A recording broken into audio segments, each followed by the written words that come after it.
வீடியோக்கு மேல வந்திருக்கும் சப்ஸ்கிரைபர்ஸ் அண்ட் வியூவர்ஸ் எல்லாருக்குமே ஒரு மிகப்பெரிய வணக்கம். இந்த வீடியோவில் நம்ம எதை பத்தி பார்க்க போறோம் அப்படின்னா, ரீசெண்டா நம்ம தனுஷ் அவர்களோட அடுத்த படத்துடைய ஃபர்ஸ்ட் லுக் போஸ்டர் பார்த்தீங்கன்னா ரிலீஸ் பண்ணியிருந்தாரு.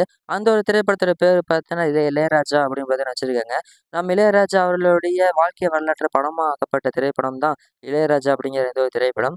ஸோ இந்த ஒரு போஸ்டர்ல என்ன மாதிரியான விஷயங்களா சொல்லியிருக்காங்க அண்ட் போஸ்டர் எப்படி இருக்கு அப்படிங்கிறது தான் இந்த video நம்ம பார்க்க போறோம். நான் தான் உங்கள் சங்கி மங்கி. வாங்க வீடியோக்குள்ள போகலாம். ஃபர்ஸ்ட்டு இந்த திரைப்படத்தை பார்த்தீங்கன்னா, நம்ம இளையராஜா அவர்களுடைய பயோவை தான் பார்த்தீங்கன்னா எடுக்க போறாங்க. ஸோ எக்கச்சக்கமான நபர்களுடைய பயோல பார்த்தீங்கன்னா திரைப்படமும் வந்திருக்கு. ஸோ பார்த்தீங்கன்னா நம்ம இளையராஜா அவருடைய பயோ பார்த்தீங்கன்னா வரப்போகுது. இளையராஜாவை பற்றி சொல்லவே தேவையில்ல. 80s 90ஸ்லாம் ஒரு மிகப்பெரிய ஒரு இசையமைப்பாளர். ஸோ அவருடைய பாடல்களுக்குன்னு பார்த்தீங்கன்னா ஒரு தனியான ஆடியன்ஸே இன்னமும் பார்த்தீங்கன்னா இருந்துகிட்டு இருக்காங்க.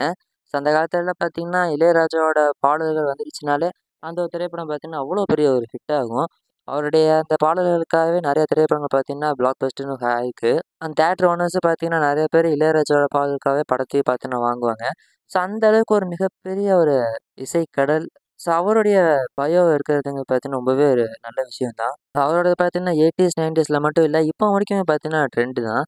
இப்போ கூட ரீசெண்டாக விடுதலை திரைப்படத்தில் சூப்பரான மியூசிக்லாம் அமைச்சிருந்தாரு. ஸோ காட்டுமல்லி அப்படிங்கிற பாடல் இன்னமும் பார்த்தீங்கன்னா நிறைய பேர் கேட்டுட்டு இருக்காங்க. ஸோ அந்த அளவுக்கு இன்னமும் பார்த்தீங்கன்னா அவருடைய இசை அப்படிங்கிறது கொஞ்சம் கூட குறையவே இல்லை. ரொம்பவே நல்லாவே பார்த்தீங்கன்னா பண்ணிட்டு இருக்காரு. ஸோ அப்படிப்பட்ட ஒருத்தருடைய பயோ பார்த்தீங்கன்னா எடுக்கும்போது இந்த காலத்தில் இருக்கிற அந்த சின்ன பசங்களுக்கு பார்த்தீங்கன்னா அவரை பற்றி தெரிய வரும். ஸோ அவருடைய இந்த வாழ்க்கை வரலாறு இந்த மாதிரிலாம் இருக்கும் அப்படிங்கிறதுல நம்மளும் பார்த்தீங்கன்னா நிறையவே தெரிஞ்சுக்கலாம். ஸோ ஃபர்ஸ்ட்டு பார்த்தீங்கன்னா இந்த ஒரு திரைப்படத்தை நம்ம அருண் மாத்தேஷன் தான் பார்த்தீங்கன்னா டைரக்ஷன் பண்ண போறாரு. ஸோ இவர் பார்த்தீங்கன்னா நம்ம கேப்டன்ல திரைப்படத்தை டைரக்ஷன் பண்ணியிருந்தாலும் அவர் தான் பார்த்தீங்கன்னா அந்த அருண் மாத்தேஸ்வரன்.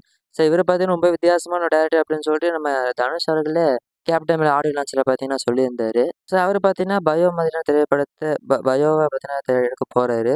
ஸோ இது பார்த்தீங்கன்னா கொஞ்சம் சிந்திக்கக்கூடிய விஷயம் தான். ஸோ பார்க்கலாங்க என்ன பண்ண போறாரு அப்படின்னு சொல்லிட்டு. அண்ட் அடுத்த பார்த்தீங்கன்னா திரைப்படத்தில் நம்ம தனுஷ் அவர்கள் பார்த்தீங்கன்னா லீட் ரோல் பண்ண போறாரு. ஸோ இந்த கேரக்டரைசேஷன் அப்படிங்கிறது நம்ம தனுஷ் அவருக்கு எல்லாம் இந்த கேரக்டர் கொடுத்தாலும் செட் ஆகும் அப்படிங்கிறது நம்ம எல்லாருக்குமே தெரியும். ஸோ பார்ப்போம் நம்ம இளையராஜா கேரக்டரில் என்ன மாதிரி பண்ண போறாரு அப்படின்னு சொல்லிட்டு. அண்ட் அடுத்த பார்த்தீங்கன்னா அந்த திரைப்படத்தை 3 டீம் பார்த்தீங்கன்னா ப்ரொடக்ஷன் பண்ண போறாங்க. Connect media, VK prime production and mercury movies 3 production team பார்த்தீங்கன்னா ப்ரொடக்ஷன் பண்ண போறாங்க. ஸோ இந்த திரைப்படம் பார்த்தீங்கன்னா 70s நடக்கிற மாதிரியான கதைக்களத்தை கொண்டது. ஸோ அதனால பார்த்தீங்கன்னா இந்த செட்டு அப்படிங்கிறது எல்லாமே அந்த மாதிரி 80s 70s அந்த மாதிரி பண்ணணும். ஸோ அதனாலேயே பார்த்தீங்கன்னா பட்ஜெட் அப்படிங்கிறது பார்த்தீங்கன்னா கொஞ்சம் ஓரளவுக்கு நிறையா தான் இருக்க போகுது. ஸோ அதனால் பார்த்தீங்கன்னா 3 ப்ரொடக்ஷன் டீம் பார்த்தீங்கன்னா ப்ரொடக்ஷன் பண்ணுறாங்க. அண்ட் அடுத்தது பார்த்தீங்கன்னா அந்த திரைப்படம் பார்த்தீங்கன்னா தமிழ், தெலுங்கு, மலையாளம், கன்னடா, ஹிந்தி அப்படின்னு சொல்லிட்டு 5 மொழியில பார்த்தீங்கன்னா ரிலீஸ் ஆக போகுது. ஸோ கண்டிப்பாக அது ஒரு மிகப்பெரிய ஒரு விஷயங்க. ஏன்னா நிறைய ஆடியன்ஸு நிறைய பக்கத்துலேருந்து அவருக்கு பார்த்தீங்கன்னா இருக்காங்க. எல்லா லாங்குவேஜ்லையுமே பார்த்தீங்கன்னா இளையராஜாவுக்கு ஆடியன்ஸ் அப்படிங்கிறது இருக்காங்க. ஸோ அப்படி இருக்கும்போது எல்லா மொழியிலுமே படம் இருக்கிறதுங்கிறது ஒரு நல்ல ஒரு விஷயம் தான். ஸோ இப்போ நம்ம படத்தில் இந்த மாதிரி பண்ண போகிறாங்க அப்படின்னு சொல்லிட்டு லாஸ்ட்டாக பார்த்தீங்கன்னா தி கிங் ஆஃப் மியூசிக் அப்படின்னு பார்த்தீங்கன்னா போட்டிருக்காங்க.